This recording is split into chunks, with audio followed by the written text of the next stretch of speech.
People love getting off on their powers, don't they? All that authority and control can give you a high that's very similar to the standard, substances. Just look at Deadpool. That dude's on a perpetual power trip. Anyway, I'm not here to rub anyone the wrong way, so we're just going to be sticking to power flexes for now. Yep, I'm ditching the superheroes again and covering my top 10 power demonstrations in the movies. Alright, enough with the veiled references, let's do this thing.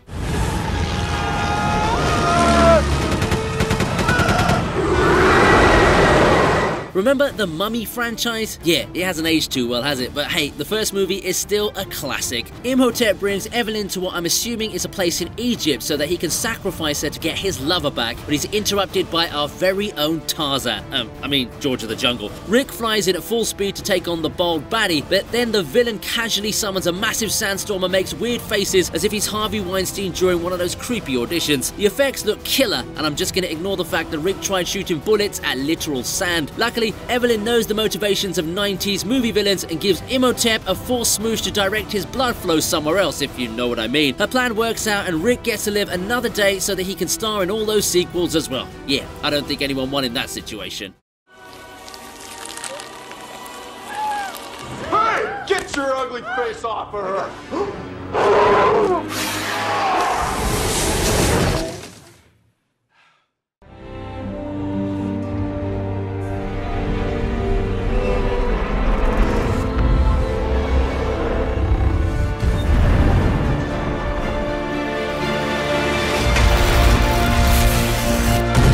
Yeah, it makes sense that a ridiculously overpowered character would make it on this list. Rey's trying to rescue good old Chewbacca from being captured by using the Force to bring back the rogue ship. Unfortunately, Kylo Ren, aka the Darth Vader wannabe, decides to play a little tug-of-war game with our lead. It results in both making funny faces for an exaggerated amount of time. Seriously, it looks like the Battle of the Turds out there. Anyway, Rey's had enough of this shit, and she lets out a little lightning to show Ren who's the boss. It's an amazing display of visual effects, and the build-up to the strike was very well done. Unfortunately, the ship explodes and Rey is a potential Wookiee assassin now. Yeah, The Rise of Skywalker is not a good movie, but at least we got to see this CGI spectacle, right? Rey Skywalker.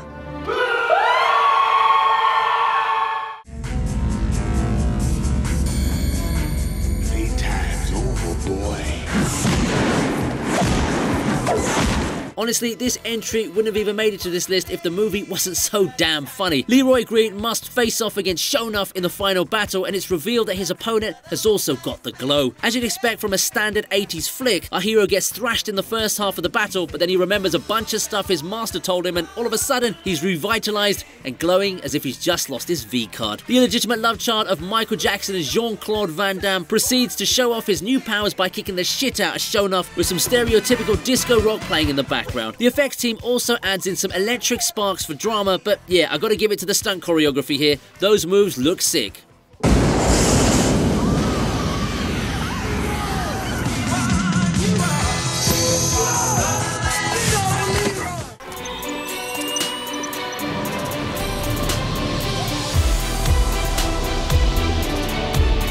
Jamie Foxx can do no wrong, apart from starring in this mediocre Netflix film though. After being confronted by Dr. Gardner and his men, Art decides it's time to pull a fast one on them and takes the power pill. I know his ability has been described as coming from a pistol shrimp, but that doesn't do justice to the devastation he causes. This is full-blown Chernobyl level shit, and those heat waves are flaking him out.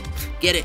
It's an awesome action montage that's mostly CGI, but it still looks pretty dope. Also, I love watching bad guys getting burnt to a crisp. The overall scene was nicely done too, with the whole sacrifice narrative being played out. But all of that eventually goes to shit when Art pulls a Jon Snow and gets resurrected by Tracy. It looks like the writers had to kill Art the concept to get back Art the person. Daddy, come on!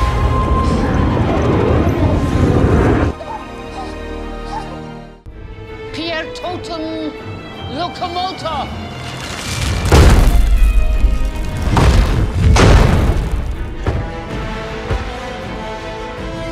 Professor McGonagall has always been one of those underrated characters throughout the Harry Potter cinematic universe, the HPCU, so it was nice to see her flex some muscle in the final installment of the iconic franchise. Realizing the impeding dangers upon the Hogwarts community soon after her duel with Snape, McGonagall decides to summon a bunch of warrior statues and orders them to prepare for battle as if she's Gerard Butler from 300. Her motivations prompt other members of her wizarding army to come together and create a force field to protect the beloved school from Voldemort and his troops. The nightly visuals are pristine and look very magical. Yeah, I know that sounds cheesy, but it is true. It's more of a collective flex, but you gotta give credit to the boss woman who kicked things off. What? Do nothing?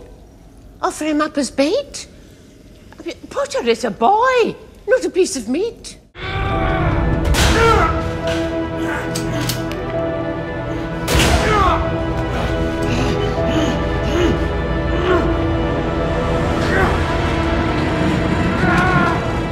Man, the Oscars really snubbed James McAvoy on this one, didn't they? After finally transforming into the Beast, our villain kills off Casey's friends and comes for her right after. She tries to kill the dude with some shotgun blasts, but he just brushes them off as if he's Luke Cage or something. His powers don't stop there though. He also crawls along the walls like a creepy Spider-Man and nearly breaks open a freaking cage till he notices that Casey has also gone through childhood abuse. McAvoy puts on a terrifying performance as he laughs like a psycho and calls her pure because of her experiences and asks her to rejoice. Yeah, I'm not sure that's the right way to deal with trauma, but at least he spares her life, right? All in all, this scene establishes the Beast as a super powerful character and sets up his showdown with David Dunn for the final chapter in the Unbreakable trilogy.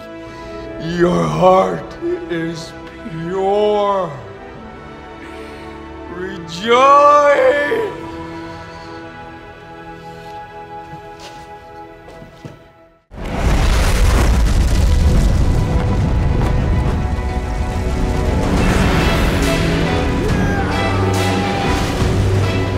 Okay, so this entry also involves a villain named the Beast, but this movie is a whole new level of crazy. Singh faces off against his evil foe in the final battle and gets his ass whooped before he's sent flying into the sky thanks to the Beast's toad style. But then our hero starts tripping and sees Buddha in the clouds. This allows him to transform into a freaking human meteor as he comes crashing down on the Beast and bitch slaps him using the Buddhist palm technique.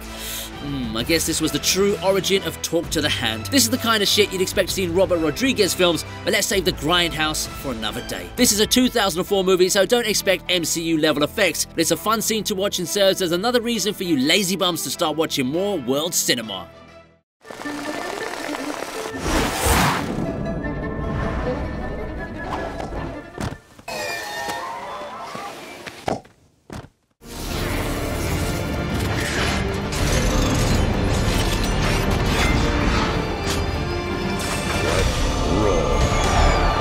Yet we're in Michael Bay territory now. After Sam manages to revive Optimus with the Matrix, the Fallen drops by and steals it from them. Unable to fight because of his previous injuries, Jetfire decides to sacrifice his parts to allow Optimus to transform into the Super Saiyan version of an Autobot. That design is so cool that I'm not even going to criticize all the stupid crap we see in the rest of the movie. Anyway, it doesn't take long for the newly rejuvenated boss man to destroy the Harvester and kill the Fallen like it's a piece of cake.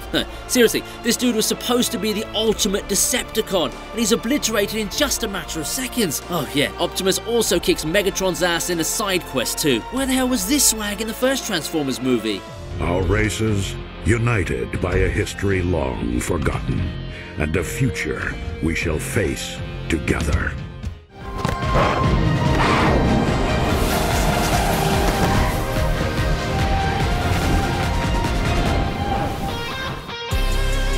I don't know what it is about films made in Hong Kong, but they sure seem to have that X factor, and Shaolin Soccer is one of those films. The lazily named Team Evil is facing off against Team Shaolin, and the good guys get a taste of their own medicine when they realize that their opponents have been injected with a super sus superhuman drug. Luckily, Singh and his crew breathe a sigh of relief when Mui magically appears flaunting a new glow-up and a super fake-looking bald head. She proceeds to use her powers of Tai Chi and some fiery special effects to stop Team Evil Striker from scoring the winning goal. Then she combines forces with Singh to pull off a tornado goal that wins them the game. Bruh, that stunt actor must have been throwing up for hours after that shot. Man, this is the kind of stuff that'll put even the Fast and Furious franchise to shame.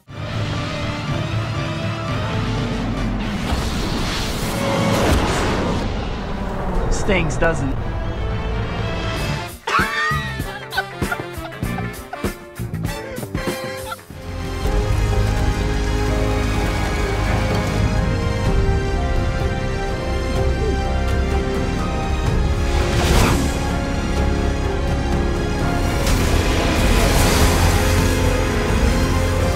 Yep, it's the bad boy who lived at the top of this list. After aiding Dumbledore with a potion that's supposedly hiding one of Voldemort's Horcruxes, Harry finds himself in a spot of bother when he comes face to face with a bunch of Inferi. Honestly speaking, they just look like Gollum rip-offs to me, but hey, that's just my opinion. Luckily for Mr. Potter, Dumbledore springs back into action and kills all the Inferi before teleporting them back to Hogwarts. The circular structure of Dumbledore's spell is neat to look at, and Harry's underwater scene is a nice little cherry on top of the wizardly cake. I know this is right before Dumbledore is killed off, but at least the dude got the chance to flex one last time before he bid us a tearful goodbye. So those are my top 10 power demonstrations in the movies. Please like, share, subscribe, and check out the description for links to my Discord and Patreon. And while you're at it, click the card on your top right to check out my playlist. I'll see you next time on the TV Regent.